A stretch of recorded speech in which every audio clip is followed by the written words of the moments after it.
जय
जगन्नाथ, जय जगन्नाथ, जय जगन्नाथ।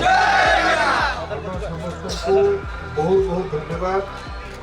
पवित्र रथयात्रा अवसर में सारा ओडिशा विभिन्न जगार भाई भौणी मैंने एकाठी होती सिंगल यूज प्लास्टिक कहीं काम न आणतु या द्वारा परिवेश बहुत क्षति होची। जीवजंतु माने या द्वारा अधिका क्षतिग्रस्त होती। पानी प्रवाह ड्रेनेज चोक होची। एकाठी करके गोटे जगह रखा ये अभियान में आपण समस्ते सामिल होती बहुत बहुत धन्यवाद।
एठिक आसिकी आमर एत बड़ सोशल वर्क एत बड़ कैंपेन स्वच्छता कैंपेन में पार्टिसिपेट कर मत बहुत खुशी लगुच बहुत एक्साइटेड अच्छी मो कम करने आज आम केंद्र शिक्षा मंत्री धर्मेंद्र प्रधान आसते सर जहाँ भी हमको एनकरेज कले हमको आहरी एक्साइटेड लगे आम आहरी एनकरेज हो गलु आहरी आम समाज को केमती आम एनवायरनमेंट को क्लीन करने आज आम ओडिया तरफ एक सिंगल यूज प्लास्टिक उपरे गोटे सचेतनता कार्यक्रम थिला आ पवित्र रथयात्रा उपरे केंद्रमंत्री धर्मेंद्र प्रधान एक आह्वान देते ए आह्वान रे आम सब आज जोड़ी होइतलु आ सबुठ खुशी लगिला केंद्रमंत्री माननीय धर्मेंद्र प्रधान मध्य आज आम सहित जोड़ी हेले एवं जोड़वा सहित से मध्य स्वच्छता अभियान सहित सिंगल यूज प्लास्टिक को केमती आम व्यवहार कम करिपरिबा को रिसाइकल केमती रियूज करिपरिबा से विषय में आमको सचेतनता बार्ता देले आम सेवा कार्य लगिचु आ लोक मान सचेतन करने सहित आम सिंगल यूज प्लास्टिक बैन उपरे काम करुँ। धन्यवाद। जय जगन्नाथ।